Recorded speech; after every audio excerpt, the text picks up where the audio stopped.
The Midnight Presence, a New Year's Eve horror story. It was supposed to be a night of celebration. New Year's Eve, fireworks, resolutions, and smiling friends ready to toast as the clock struck midnight. But by the end of that night, I'd never look at New Year's the same way again.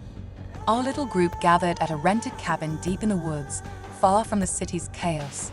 It felt perfect, warm lights glowing inside, chilled champagne on the table, and music drowning out the trees swaying outside. But there was one guest none of us had invited, and it had already arrived. I first noticed it when I stepped out for air after a loud round of party games. The night was unusually quiet.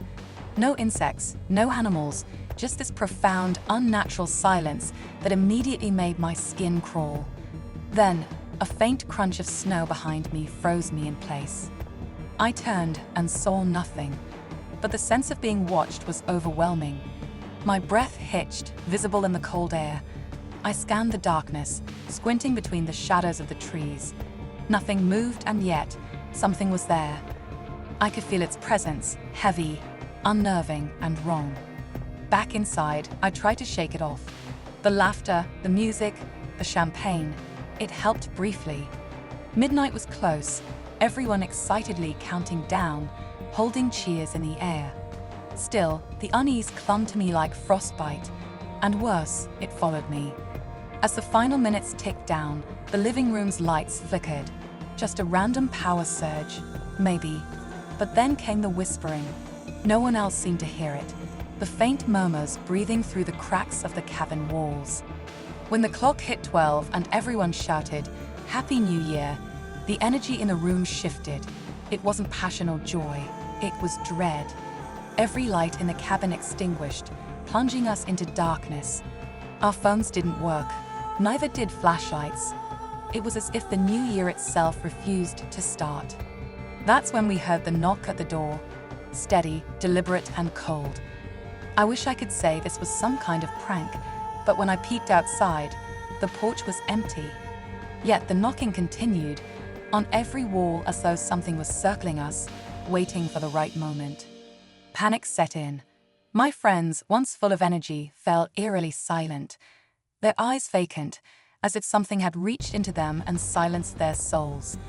But I could hear it, the screaming. Not from their mouths or mine, but from somewhere deeper. Trapped, echoing like a chorus of unseen voices.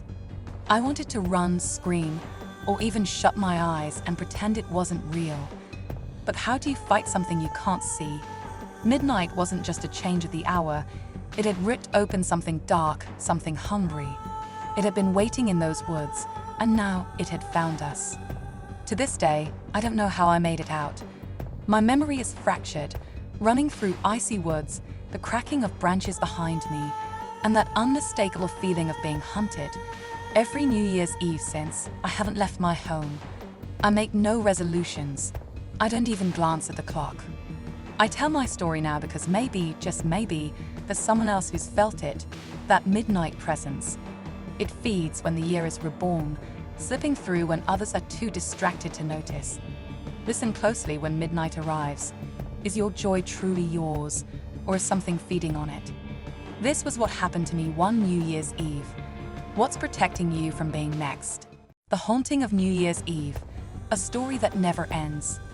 The room is dim, the faint glow of a single candle struggles against the oppressive shadows.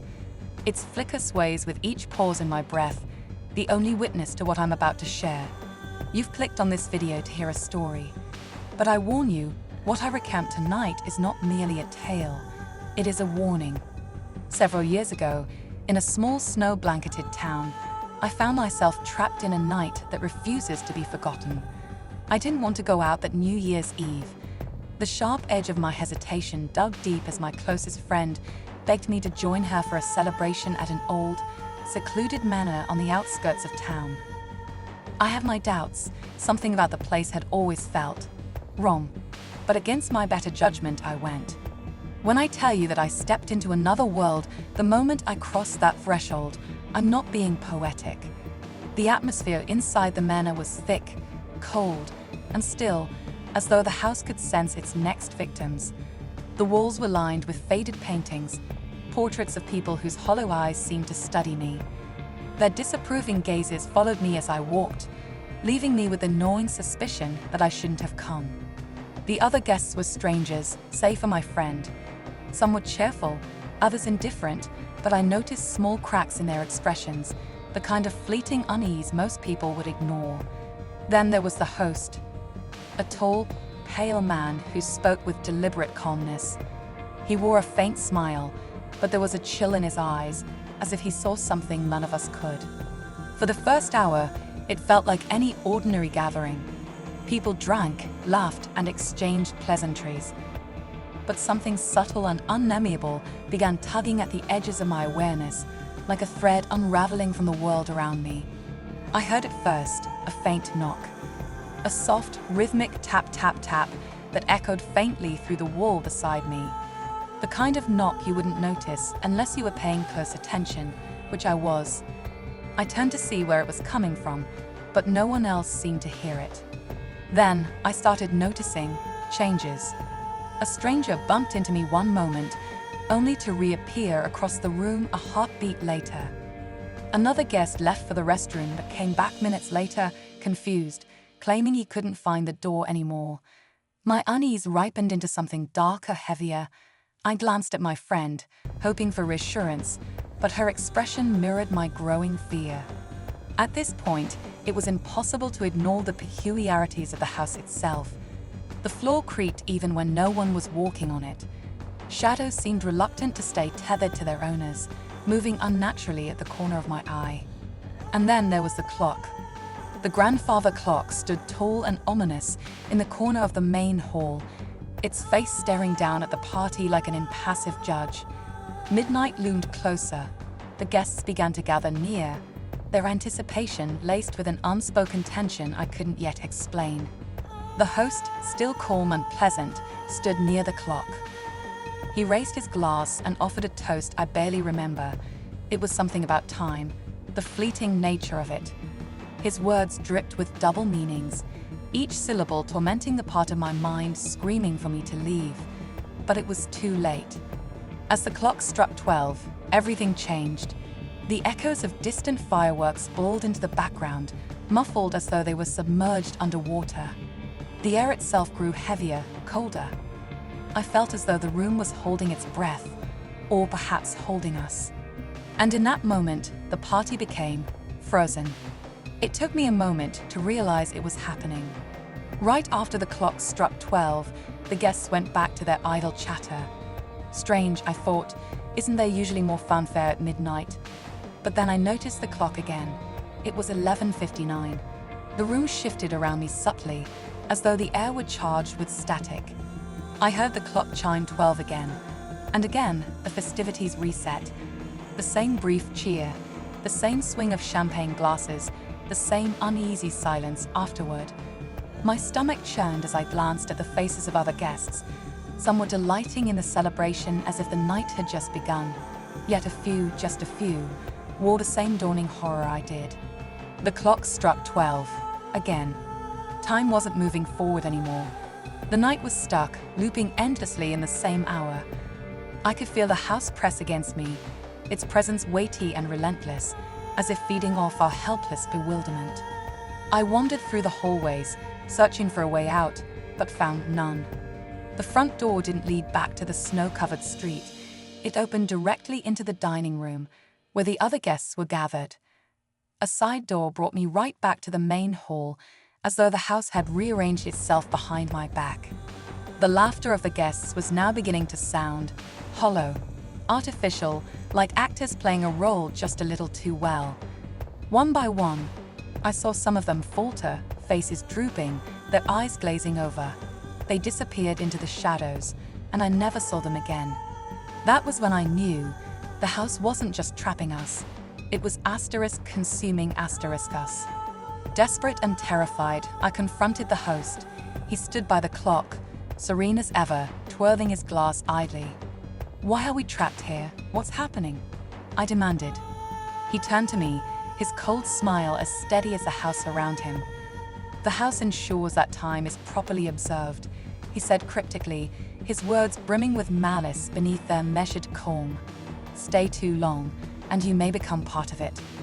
Part of asterisk, what asterisk? I screamed, but he didn't answer. Instead, he raised his glass for another toast, motioning toward the clock as it struck 12. Then he simply vanished. I tried everything.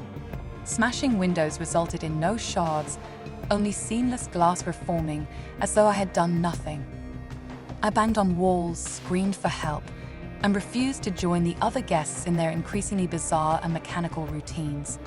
Every attempt brought me back to the starting point, 11:59.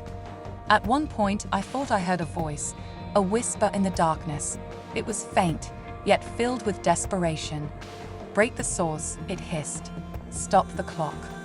Could the clock be the key? Summoning every ounce of courage I had left, I grabbed a heavy candlestick and approached the grandfather clock. Its pendulum swung back and forth with dreadful precision, anchoring the surreal chaos within its ticking heart. I struck it once. The resounding crack echoed louder than the chime marking midnight. Again and again, I hammered at the clock until it broke apart, gears skittering across the floor. For a moment, a terrible silence fell over the room. A fleeting thought of hope crossed my mind. Maybe I had done it. Maybe the loop was broken. But then the house retaliated. Walls rippled. The shadows seemed to bleed across the room. I heard screams, fragmented and unnatural, like echoes out of sync. Reality itself seemed to fold in on me, and I found myself back in the dining room, facing the cracked but intact clock. The loop continued, and yet something had changed. The faces of the guests began to merge with mine in my memories. I could no longer tell them apart from the shadows crawling the walls. My friend, had she ever existed, I couldn't be sure anymore. The candle on the table suddenly flickers, and the storyteller leans closer to the screen, their face obscured momentarily by shadow. The candle on the table suddenly flickers, and the storyteller leans closer to the screen, their face obscured momentarily by shadow. The candle on the table suddenly flickers, and the storyteller leans closer to the screen, their face obscured momentarily by shadow. That's why I'm here, they say, their voice hollow. To warn you, this house hunts, and it remembers. The candle flickers again, its flame dying incrementally. When the clock strikes midnight, don't linger in strange places. Don't let yourself be trapped in a moment that doesn't belong to you. Because once it has you, time will never let you go. With those final words, the candle goes out completely. Thick silence unfolds, broken only by the soft ticking of a clock somewhere in the darkness. The Midnight Curse. Have you ever been warned never to spend New Year's alone? I didn't take that advice seriously until last year. Alone in my apartment, surrounded by shadows and silence, I thought it would be just another night. What I experienced changed everything I believed about the safety of my own world. It started innocently enough. A bottle of champagne, flickering candles, and the soft hum of the countdown on TV. Midnight was still hours away, but there was something off. The air carried a chill no heater could break, and from the very first sound, I knew I wasn't alone. At first, it was subtle, a faint whisper slithering through the room. "Who's there?" I called out, my voice trembling. No reply. I tried convincing myself it was my imagination, but the feeling of eyes on me didn't go away. Every shadow stretched unnaturally long, as if something was hiding there.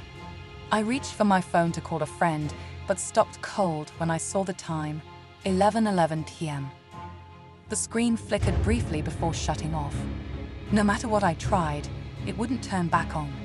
That was when I noticed something even stranger. The TV countdown glimmered faintly in the background as I caught a glimpse of my reflection. It wasn't right. At first glance, it was me, staring back from the mirror. But when I moved, the reflection delayed. Then it grinned, its expression dark, cold, something my own face had never made. A faint tapping echoed from behind the mirror. My throat dried. The reflection held up its hand, pointing toward the bathroom door behind me. I froze, barely able to breathe. My legs felt like lead. but the overwhelming dread of looking, not knowing what hid there, was worse than doing nothing. The countdown ticked closer, 11:55 p.m. I kept the mirror in view, inching toward the bathroom door. I had no choice. My hands trembled as I reached for the handle and yanked it open. The light flickered inside. It was empty, but for a split second, I saw something darted behind me. Panicking, I slammed the door shut. That's when the knocking started, not from the bathroom, but the front door. Hard, deliberate, rhythmic knocks echoed through the apartment. My chest tightened as I stepped closer, drawn toward the sound. When I peered through the peephole, no one was there. The TV boomed, 3, 2, 1, Happy New Year. But there was no joy, no fireworks. The moment the clock struck 12, the entire apartment plunged into darkness. The whispers returned louder, almost human-like breaths, surrounding me from all directions. I felt a hand brush my neck. I spun, nothing there. Heart racing, I remembered the old superstition my grandmother told me. Never welcome the new year alone. The spirits are looking for company. I had laughed it off then. Now their company surrounded me. I grabbed a candle, its flickering light revealing faint footprints tracking across the living room. The air grew heavier, like the room itself was alive. The walls groaned, the furniture creaked, and faint sobbing resonated from nowhere and everywhere at once. The reflection in the mirror was gone. I could feel something stalking me, inching closer with each second. I wasn't going to survive the night.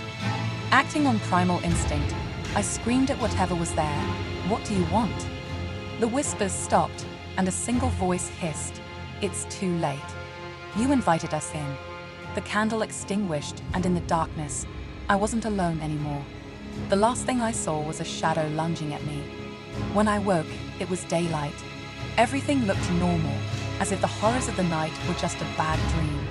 But the mirror, it was shattered. In its jagged shards, my reflection stared at me, but its eyes weren't mine. Instead, they had the cold, empty gaze of whoever had invaded my home. I left that apartment the same day, but their presence never fully left me. Every New Year's since, if I'm alone, I hear them. A soft tapping, a faint whisper, a reminder that they know where to find me. One thing is clear, they're just waiting.